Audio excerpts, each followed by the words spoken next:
السلام علیکم دوستو، ملک شاہ اول عظیم سلجوقی سلطنت کا تیسرا سلطان تھا اور اسے سلجوقی سلطنت کا سب سے طاقتور اور کامیاب حکمرانوں میں سے ایک سمجھا جاتا ہے۔ اس کے دور حکومت نے سلجوق طاقت، علاقائی توسیع اور انتظامی تنظیم کے عروج کو نشان زد کیا۔ ان کی قیادت میں سلجوقی سلطنت اناطولیہ سے وسطی ایشیا تک پھیلی ہوئی اپنی سب سے بڑی علاقائی حد تک پہنچ گئی۔ انہوں نے اپنے والد اور معروف وزیر نظام المالک کی رہنمائی میں چھوٹی عمر سے ہی فوجی اور انتظامی امور کی تربیت حاصل کی۔ 1072 میں الپ ارسلان کے قتل کے بعد ملک شاہ تخت پر بیٹھا، حالانکہ اس کی حکمرانی کو ابتدا میں سلجوق خاندان کے حریف دعویداروں کی طرف سے چیلنجوں کا سامنا کرنا پڑا۔ ملک شاہ نے اپنے والد کی مغرب کی طرف توسیع کی پالیسی کو جاری رکھا، بازنطین سلطنت کے خلاف کامیاب مہمات کی قیادت کی اور اناطولیہ پر کنٹرول مضبوط کیا، جس نے سلجوق سلطنت روم کے عروج کی راہ ہموار کی۔ اس نے خراسان، ٹرانسوکسیانا اور جدید دور کے ایران اور افغانستان کے کچھ حصوں پر سلجوقی حکومت کو بڑھایا۔ ملک شاہ کو اندرونی بغاوتوں کا سامنا کرنا پڑا، خاص طور پر باغی گورنروں اور پرجوش خاندان کے افراد کی طرف سے، تاہم اس نے مؤثر طریقے سے ان بغاوتوں کو کچل دیا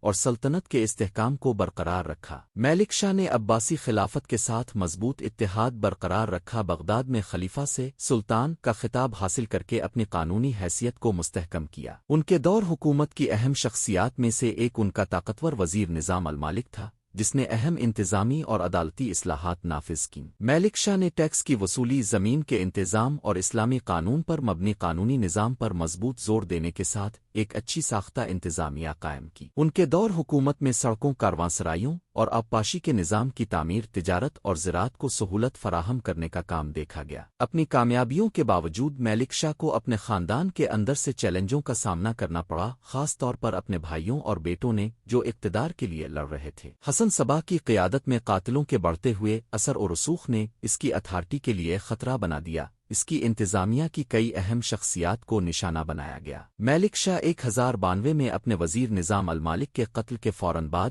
مشتبہ حالات میں ممکنہ طور پر زہر سے اچانک انتقال کر گئے۔ اس کی غیر متوقع موت نے طاقت کا خلا پیدا کر دیا، جس سے سلطنت ٹوٹ پھوٹ اور اندرونی کشمکش کے دور میں ڈوب گئی۔ سلجوق سلطنت جلد ہی کمزور ہو گئی۔ علاقائی حکمرانوں نے خود مختاری پر زور دیا، جس کے نتیجے میں مرکزی سلجوق اتھارٹی کا خاتمہ ہوا۔ ملک شاہ اول کو ایک عادل اور قابل حکمران کے طور پر یاد کیا جاتا ہے، جس نے سلجوق سلطنت کو وسعت دی اور اسے مضبوط کیا۔ سائنس، ثقافت اور بنیادی ڈھانچے کی ان کی سرپرستی نے اسلامی تہذیب پر دیرپا اثر چھوڑا۔ ملک شاہ اول کا دور اسلامی اور مشرق وسطیٰ کی تاریخ کے اہم ترین ادوار میں سے ایک ہے، جو سلجوقی طاقت اور اثر و رسوخ کی بلندی کی نمائندگی کرتا ہے۔